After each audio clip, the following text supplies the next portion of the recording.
Today, I'm going to teach you how to back up your Wix website. If you're managing a website, having regular backups is essential for protecting your content and data. This way, if anything goes wrong, you can restore your site to a previous version without losing important information. If you want to get started on Wix, you can click on the link in the description down below.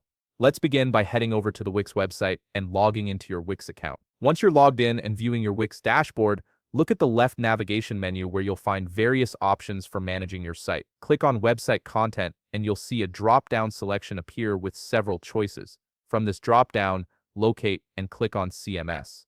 This is where all your website's collections and data are stored, making it the perfect place to create and manage your backups.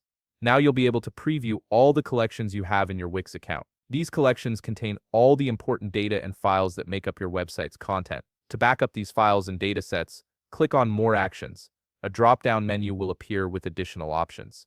From this menu, click on Backups. This section is specifically designed for managing your website backups, giving you full control over when and how your data is saved. Once you're in the Backups section, you'll see a list of all the data backups and automatic backups you currently have in your Wix account. This gives you a complete overview of your backup history. To create a new backup, simply click on the plus Add Backup button. As soon as you do this, you'll see a current timestamp added to the list. This timestamp marks exactly when the backup was created, making it easy to track and organize your backups chronologically. You'll notice that the type will fall into manual backup, which means this is a backup you've created yourself rather than an automatic one generated by Wix. And there you have it. You've successfully created a manual backup of your Wix website, giving you peace of mind that your content is safely stored. If you found this video helpful, please leave a like, subscribe, and see you in the next video.